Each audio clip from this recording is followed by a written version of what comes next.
La parole est à Charles Laverpillière. Merci, Monsieur le Président.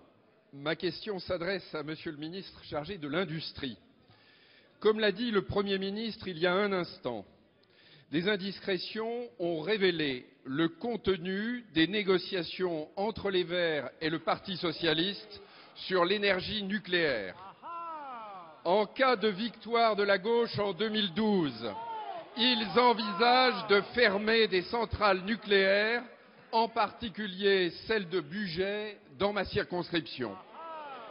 Localement, ces informations ont créé une vive émotion.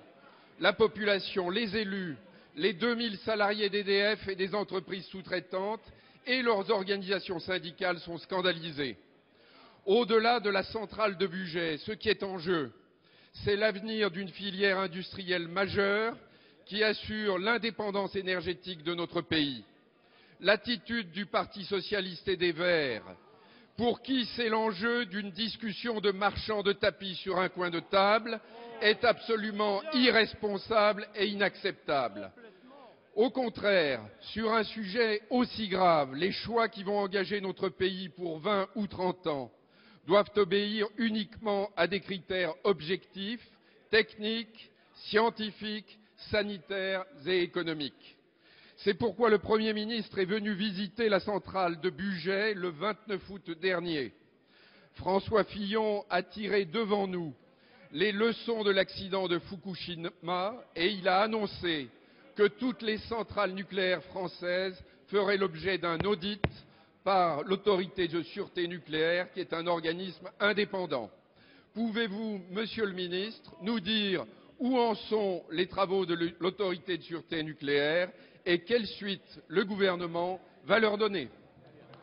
Monsieur le ministre chargé de l'Industrie et de l'Énergie.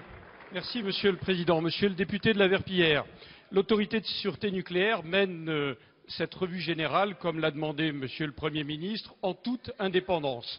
Les opérateurs ont déjà remis leur rapport le 15 septembre dernier et vous avez noté que nous avons demandé la plus grande transparence puisque c'est disponible sur le site de l'autorité de sûreté nucléaire, comme le sera en janvier prochain le rapport définitif de l'autorité de sûreté nucléaire.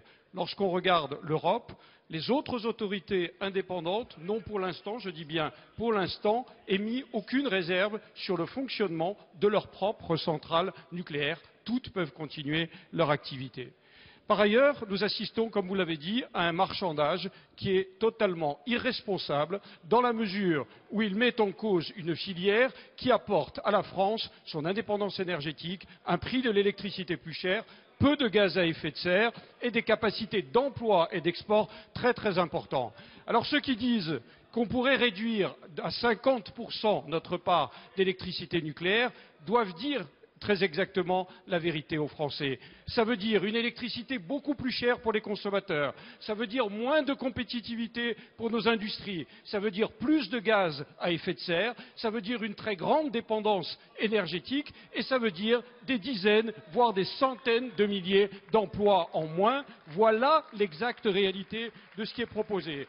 Et vous avez raison, et je comprends l'émotion du budget, monsieur le député. Si le critère qui est pris est celui qui nous est annoncé, c'est-à-dire 30 ans d'ancienneté, ce qui est complètement absurde, il n'y a pas de lien mécanique entre sûreté et l'existence de ces 30 ans. C'est le budget dans l'Ain, c'est Fessenheim dans le Haut-Rhin, c'est Tricastin dans la Drôme, c'est Gravelines dans le Nord, c'est Dampierre dans le Loiret, c'est Saint-Laurent dans le Loir-et-Cher. Alors, monsieur le député, je suis confiant, je suis persuadé que le moment venu, les Français refuseront ce marchandage irresponsable.